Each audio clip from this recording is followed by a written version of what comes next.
Good morning, guys. How are you? I'm fine. Today I shall teach you about voice. There are two kinds of voice: active voice and passive voice. I hope you will understand my words and subscribe my channel. बच्चों, पढ़ाई start करने से पहले आपको अपने सोच के बारे में, जो पुरानी आपकी सोच है उसको बदलना पड़ेगा, क्योंकि सोच से ही हर एक इंसान सफल होता है। यदि उसकी सोच अच्छी है तो इंसान सफल होगा। अगर वह निगेटिव सोच रखता है तो वह लाइफ में कभी भी सक्सेस नहीं होगा। कहा जाता है, सोच को बदलो सितारे बदल जाएंगे, नज़र को बदलो नज़ारे बदल जाएंगे, कश्तियाँ बदलने की ज़रूरत नहीं, दिशाओं को बदलो किनारे बदल जाएंगे, किनारे बदल जाएंगे। बेटा, जैसे कि मैं अभी अभी बताया हूँ आप लोगों को कि मैं आज वॉइस के बारे में पढ़ाऊँगा। वॉइस समझना बिल्कुल आसान है, थोड़ा सा बस अपने दिमाग को कंसंट्रेट करना पड़ेगा। आप देख रहे होंगे श्यामपट पे मैं कुछ नियम को लिखा हूँ, जो वॉइस के नियम है, प्रारंभिक नियम है। यदि आप इस नियम को भली भांति जान जाएंगे तो आपके लिए वॉइस बनाना बिल्कुल ही आसान हो जाएगा। देखिए मैं नियम क्या बनाया हूँ। नियम ये लिखा गया है, एक्टिव वॉइस के ऑब्जेक्ट को पैसिव वॉइस में सब्जेक्ट बना देते हैं। जो एक्टिव वॉइस का ऑब्जेक्ट होता है उसको पैसिव वॉइस में सब्जेक्ट बना लेते हैं। दूसरा नियम लिखा गया है, अलग अलग टेंस में अलग अलग हेल्पिंग वर्ब का प्रयोग किया जाता है। जैसे प्रेजेंट इंडेफिनिट टेंस में helping verb is are am का प्रयोग किया जाता है। हर टेंस में अलग अलग सहायक क्रिया का प्रयोग किया जाता है। तीसरा नियम लिखा गया है, एक्टिव के वर्ब को पैसिव में तीसरे फॉर्म में लिखते हैं। जो एक्टिव वॉइस के वाक्य में वर्ब होगा उस वर्ब का हम तीसरा फॉर्म लिखेंगे पैसिव वॉइस। चौथा नियम लिखा गया है, एक्टिव के एक्स्ट्रा वर्ड को वर्ब के बाद लिखते हैं। एक्टिव वॉइस में अगर एक्स्ट्रा शब्द आया हो तो पैसिव वॉइस में हम उसको वर्ब के बाद में लिखते हैं। अगला नियम लिखा गया है, एक्टिव के सब्जेक्ट को पैसिव में ऑब्जेक्ट बना लेते हैं। जो एक्टिव वॉइस का सब्जेक्ट होता है उसको हम पैसिव वॉइस में ऑब्जेक्ट बना लेते हैं तथा इसके पहले बाई का प्रयोग करते हैं। अगला नियम लिखा गया है कि अगर एक्टिव वॉइस का सब्जेक्ट प्रोनाउन हो तो उसे पैसिव में ऑब्जेक्टिव केस में लिखते हैं। जो ऑब्जेक्टिव केस होता है उसमें लिखते हैं। जैसे सब्जेक्ट आई हो तो आई का ऑब्जेक्टिव केस होता है मी। सब्जेक्ट यू हो तो यू का ऑब्जेक्टिव केस होता है यू। अगर सब्जेक्ट ही है तो उसका ऑब्जेक्टिव केस हिम होता है। ये रट के आप लोग याद कर लीजिएगा। और अंतिम नियम मैं लिखा हूं, अगर एक्टिव वॉइस में ऑब्जेक्ट न हो तो उसका पैसिव वॉइस नहीं बनता है।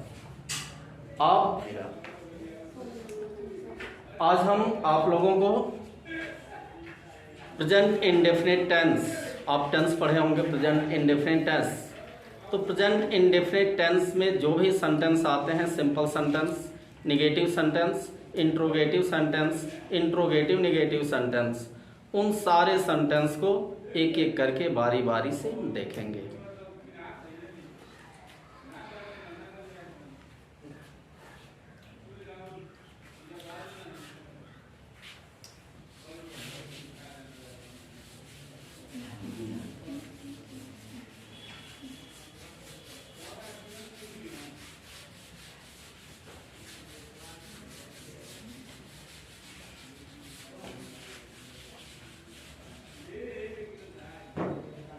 Where is Chuck?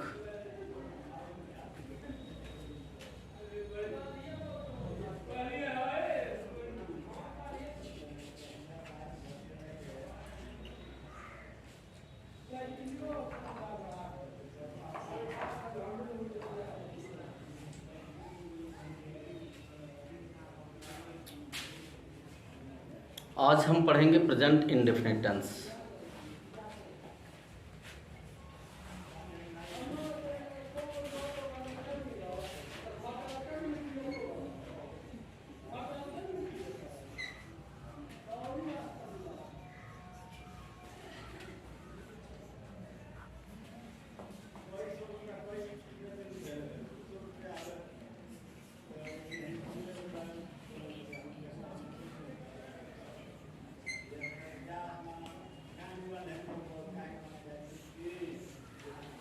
Present indefinite tense का पैसिव वॉइस। आप टेंस पढ़े होंगे तो आपको बताया गया होगा कि अगर प्रेजेंट इंडेफिनिट टेंस का वाक्य होता है तो उस वाक्य की क्रिया पांचवें रूप में होती है, मतलब क्रिया में यस या ईएस जुड़ा होता है। अगर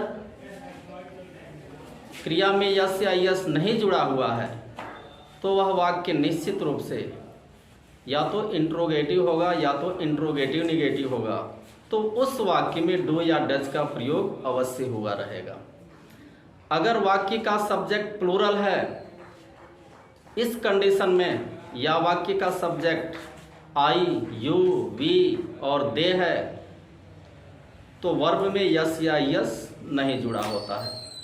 वाक्य का टेंस पहचानना आपका काम है, आप पहचानेंगे तभी उसका पैसिव वॉइस बना पाएंगे। अगर नहीं पहचान पाएंगे तो पैसिव वॉइस बनाना इम्पॉसिबल है। चलिए देखते हैं, एक प्रेजेंट इंडेफिनिट टेंस के सिंपल सेंटेंस को लेते हैं।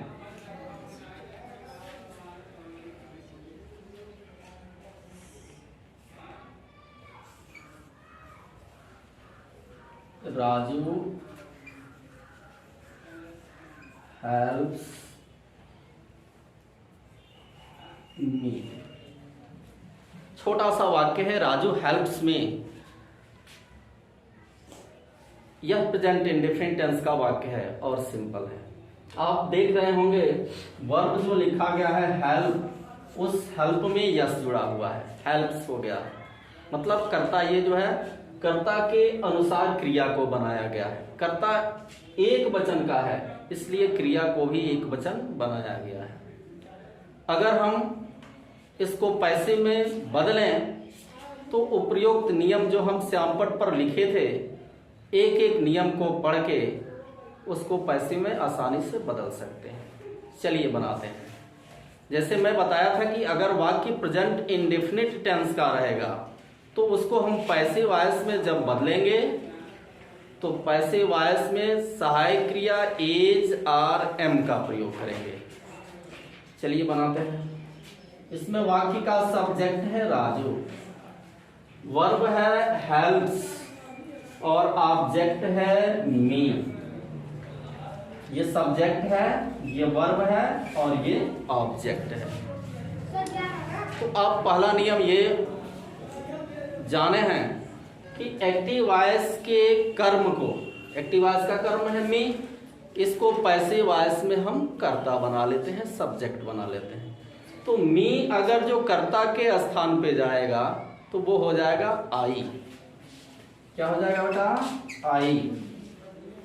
अब अलग अलग टेंस में मैं बताया हूं अलग अलग सहायक क्रिया का प्रयोग करते हैं। ये प्रेजेंट इंडेफिनिट टेंस है इसलिए इसमें जो है एज, आर, एम का प्रयोग करेंगे। वाक्य का सब्जेक्ट जब आई हो गया तो आई के साथ किसका प्रयोग करेंगे? एम का। आई, एम। तीसरा नियम मैं ये बताया था कि एक्टिव वॉइस का जो वर्ब होता है पैसिव वॉइस में उसको तीसरे रूप में लिखते हैं। तो ये हेल्प जो वर्ब है इसका तीसरा रूप लिखेंगे तो हो जाएगा हेल्प। और अगला नियम मैं ये बताया था कि अगर वाक्य में एक्स्ट्रा शब्द आया हो तो उसको वर्ब के बाद लिख लेते हैं, लेकिन इस वाक्य में कोई एक्स्ट्रा शब्द नहीं आया है इसलिए एक्टिव के कर्ता को हम पैसिव में कर्म के स्थान पे लिखेंगे और इसके पहले बाई का प्रयोग करेंगे। तो लिखेंगे बाई राजू। एक्टिव वॉइस है राजू हेल्प्स में और उसका पैसिव बन गया I am helped bye Raju. एक और सेंटेंस देखते हैं।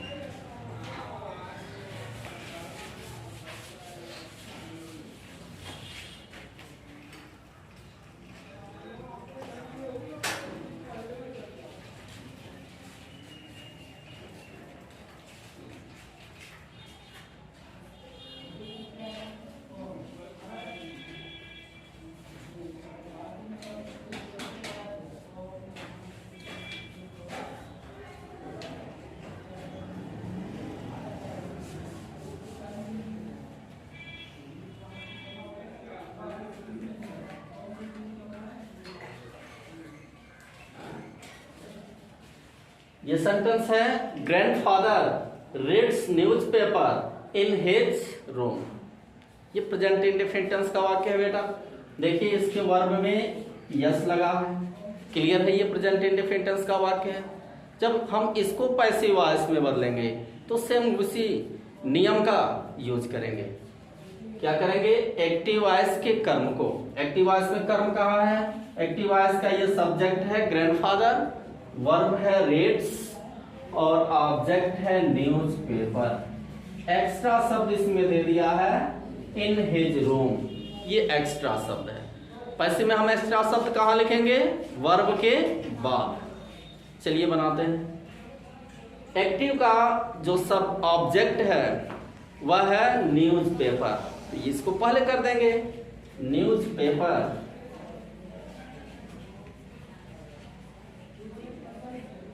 ध्यान दीजिएगा, न्यूज़पेपर चाहे एक पन्ने में हो या दो पन्ने में हो या तीन पन्ने में या चार पन्ने में, उससे मतलब नहीं है। न्यूज़पेपर हमेशा सिंगुलर नंबर में आता है, इसलिए इसके साथ सहायक क्रिया हम इज लिखेंगे।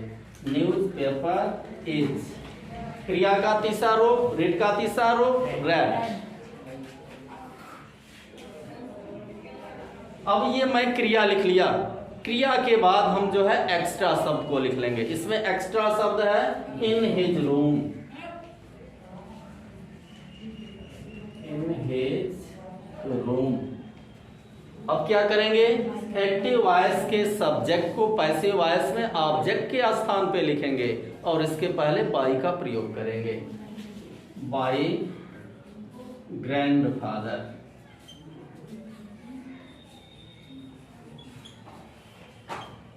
एक्टिव है grandfather reads newspaper in his room, और उसका पैसिव हो गया newspaper is read in his room by grandfather. ऐसे बनता है बेटा एक्टिव से पैसिव। इसको बनाना बिल्कुल ही आसान है, आप थोड़ा सा मेहनत करेंगे, आपका मेहनत रंग लाएगा। आइए निगेटिव सेंटेंस को समझते हैं।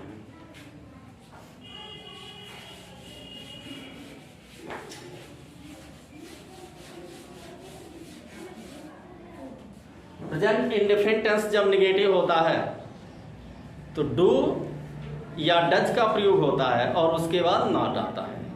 जैसे मैं कहूं मैं चावल नहीं खाता हूं, I do not take rice. I do not take rice. I do not take rice. वाक्य है I do not take rice. तो जिस तरह से डू के बाद नॉट आया है, सेम वैसे ही पैसिव वॉइस में इज आर एम के बाद नॉट आएगा। बनाते हैं, नियम वही रहेगा। एक्टिव वॉइस का सब्जेक्ट है आई, वर्ब है टेक और ऑब्जेक्ट है राइस। तो हम राइस को पहले लिखेंगे राइस, हेल्पिंग वर्ब लिखेंगे इज। डू के बाद नॉट आया है तो यहां helping verb is are am के बाद नॉट आएगा, नॉट। अब लिखेंगे क्रिया का तीसरा रूप, टेक का तीसरा रूप taken.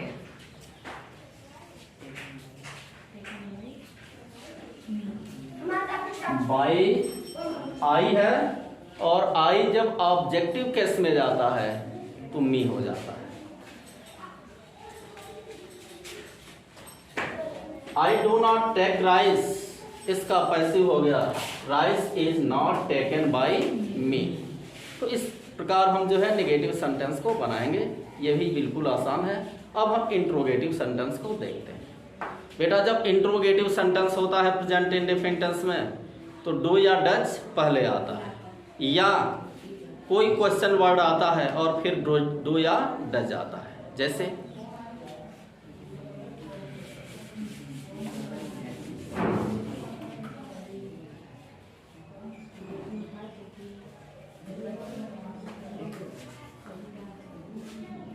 does she write letter? वाक्य है डज सी राइट लेटर, क्या वह पत्र लिखती है। ये बेटा ये प्रेजेंट इंडेफिनिट टेंस का वाक्य है। क्यों प्रेजेंट इंडेफिनिट टेंस का वाक्य है? क्योंकि वाक्य के प्रारंभ में डज आया है। मैं बोला हूं वाक्य में अगर जो डज आया हो, डू आया हो, क्रिया पांचवें रूप में हो या सिंपल सेंटेंस हो और वाक्य का जो सब्जेक्ट है वो प्लूरल हो, तो उसके बाद वर्ब जो आएगा वो उसमें यस या यस नहीं रहेगा। डू या डज आया है तो प्रेजेंट इंडेफिनिट टेंस है। क्लियर है? वाक्य इंट्रोगेटिव है तो जिस तरह से सहायक क्रिया डज पहले आया है, पैसिव वॉइस में भी एज आर एम पहले आया है। ध्यान देते हैं, इसमें सब्जेक्ट है सी, वर्ब है राइट और ऑब्जेक्ट है letter. She writes a letter, अब सेंटेंस सही हुआ। She writes a letter. Does she writes a letter, क्या वह एक पत्र लिखती है। इसको हम जब पैसिव में बदलेंगे तो इसका ऑब्जेक्ट है अ लेटर जो सिंगुलर है। क्या है? सिंगुलर है। जब सिंगुलर ऑब्जेक्ट रहेगा तो डज के नीचे हम लिखेंगे एज। क्या लिखेंगे बेटा? एज। इसलिए एज क्योंकि हम पैसिव बना रहे हैं ना, तो इसके सहायक क्रिया को लिखेंगे एज और फिर इस ऑब्जेक्ट को यहां लिख लेंगे a letter. As a letter. क्रिया का तीसरा रूप written, WRITTEN। By subject she है तो सी जब ऑब्जेक्टिव केस में जाता है तो हर हो जाता है। एक्टिव वॉइस है does she write a letter और इसका पैसिव वॉइस है is a letter written by her. दूसरा जो इंट्रोगेटिव सेंटेंस होता है वह किसी क्वेश्चन वर्ड से शुरू होता है। जैसे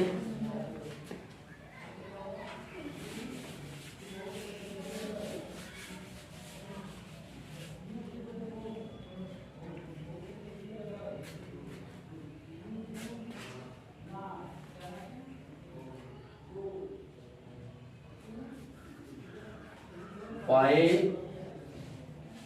does Sohan give me book?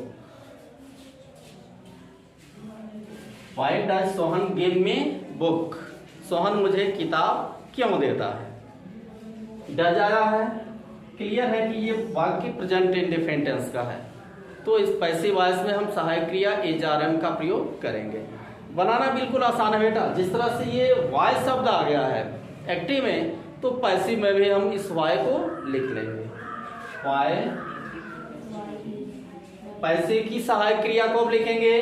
इसमें ऑब्जेक्ट, दो ऑब्जेक्ट है, एक मी है एक बुक है। किसी एक ऑब्जेक्ट को पैसिव का सब्जेक्ट बना लेंगे और दूसरे ऑब्जेक्ट को वही रहने देंगे, ऑब्जेक्ट के स्थान पे ही रहने देंगे। हम बुक को जो है बनाते हैं,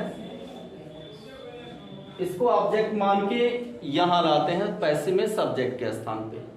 वाई सहायक क्रिया लिखेंगे एज बुक। क्रिया का तीसरा रूप गिवन। दूसरे वाले ऑब्जेक्ट को यहीं पे लिख लेंगे मी। बाय सोहन।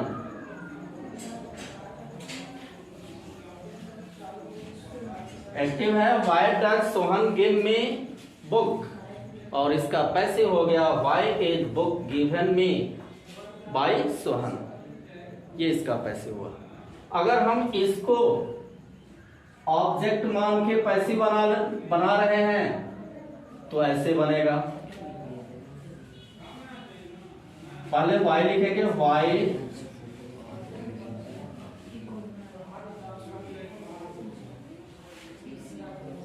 चूंकि मी है, जब कर्ता के स्थान पे आएगा तो ये हो जाएगा आई। तो आई जब होगा तो उसके साथ सहायक क्रिया क्या होनी चाहिए? एम। वाई एम, और फिर इसको कर्ता के स्थान पे लाया, वाई एम आई, क्रिया का तीसरा रूप गिवन, और फिर दूसरे ऑब्जेक्ट को यहां लिख लेते हैं बुक बाय सोहन।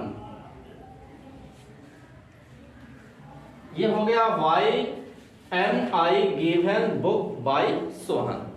तो आप इस एक्टिव वॉइस को दो तरह से बदल सकते हो, क्योंकि इसमें दो ऑब्जेक्ट आया हुआ है एक्टिव वॉइस में। तो पैसिव वॉइस में किसी एक ऑब्जेक्ट को सब्जेक्ट बना लेंगे पैसिव का, और दूसरे ऑब्जेक्ट को वहीं पे रहने देंगे। तो ये नियम है। और तीसरा जो नियम है, अंतिम नियम है, ये बिल्कुल आसान है। अगर एक्टिव वॉइस के वाक्य में हु का प्रयोग किया गया हो तो क्या करेंगे, ध्यान दे दीजिए।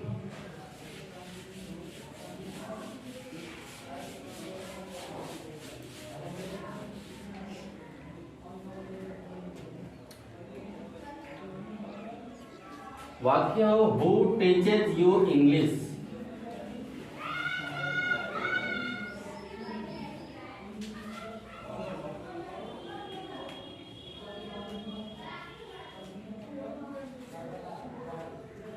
Who teaches you English.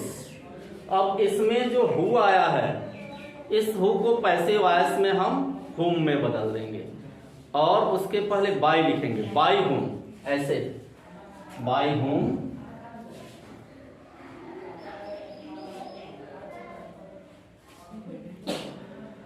By whom,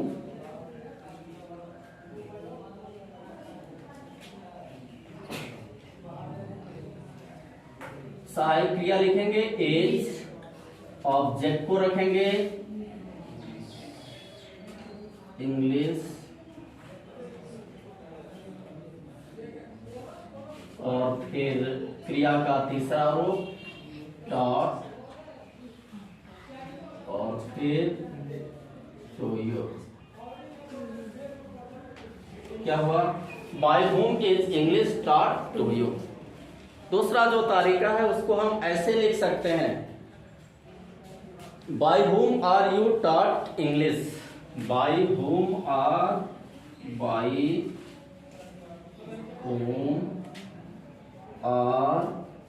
you taught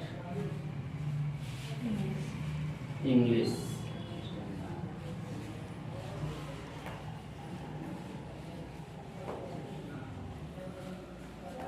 Who teaches you English? पैसे में इसका होगा by whom is English taught to you, या by whom are you taught English। तो इस तरह से एक्टिव से पैसिव में आप बदले, समझे। एक्टिव से पैसिव बदलना बिल्कुल आसान है, लेकिन इसके पहले जो मैं नियम लिखाया था श्यामपट पे, उसको आपको रट के याद करना पड़ेगा। Thank you very much. Bye, all of you.